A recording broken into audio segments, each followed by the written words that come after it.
I have a container like this, and I keep all my spare earring and jewelry pieces that have either fallen off or that I just want to use for something else. So you can just see I've kept lots of little random jewels and stuff that I can attach to make new jewelry. So I have this leaf, and I'll be using that. And then I have these earrings that I'll be using. And I'm also going to use this horseshoe. And I have these two pieces here of chain. And they're just fine chain that I've used, that I actually had in a necklace. It was kind of a longer necklace, so I thought when I recycled that it would be good because I'd have lots of chain. If you don't have chain but you want to, you know, do this, or you don't really want to recycle your necklaces, you'd rather go buy some chain, I would advise not to go to a craft store or a hardware store because the chain is really strong, and so you usually can't cut it, and it's not for jewelry.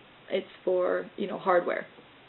And so I would suggest that you go to a Claire's or an Ardene's and buy the cheapest jewelry you can find. Just, it doesn't have to have anything special on the ends unless you want to use it. But, you know, this jewelry was just, the necklace that I had it was from Ardene's, and I got it in the little 10 for 10 deal where you pick 10 pieces of jewelry and you pay $10 for it. I'd suggest though that if you're going to do this set of earrings that the charms hardware match the chain.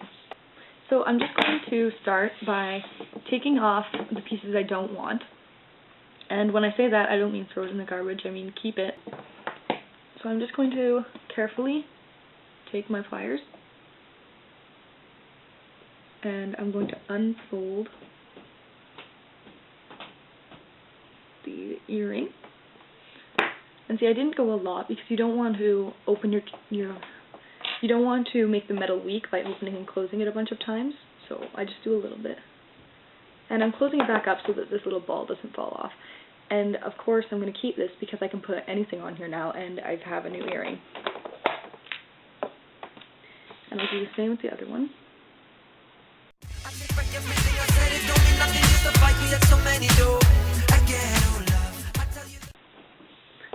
So the next thing you're going to want to do is just pair them up, and I'm going to do these two on this side and these two on this side.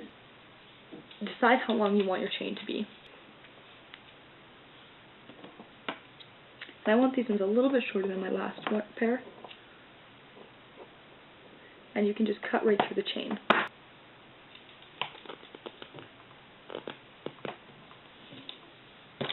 So now I have my side for my horseshoe. I'm just going to cut another one for the flower.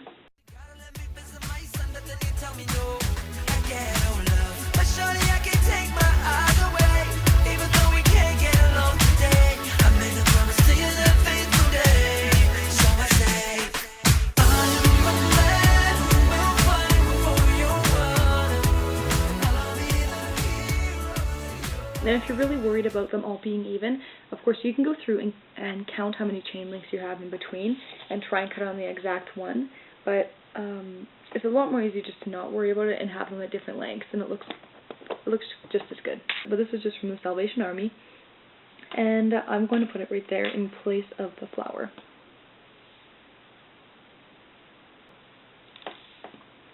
So I'm just going to attach a link here. You might have to open it up a little more. Another trick is just to put your scissors right on the link, and then when you close your scissors, it'll open the link up a little bit.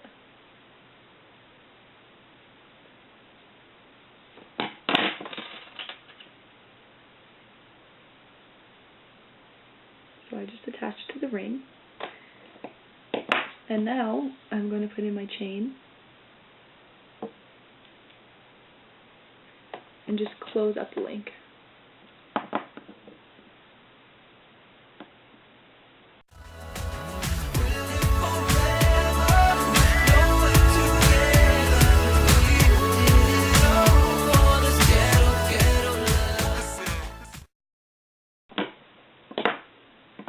So now the ring is attached to one chain, and I'm just going to do the same with all four of these. So now that all of them are attached, I'll need 2 more chain links just at the top. So I'm going to take them off this necklace that has so many chain links on it.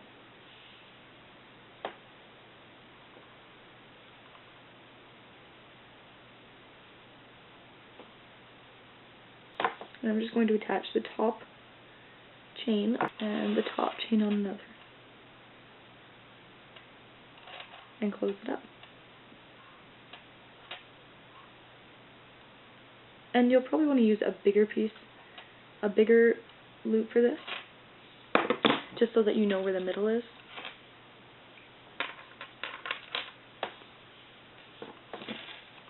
I'm looking at this sexy girl from a distance. She's so dead silent, I'm a witness. Let me tell you, whoa, move that thing, y'all. Whoa, let me tell you. And then I'll take her to the parking lot, jump into my car and straight to my spot.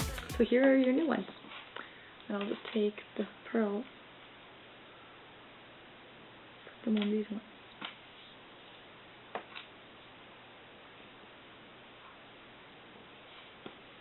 And there are your new earrings. Then she started to fight.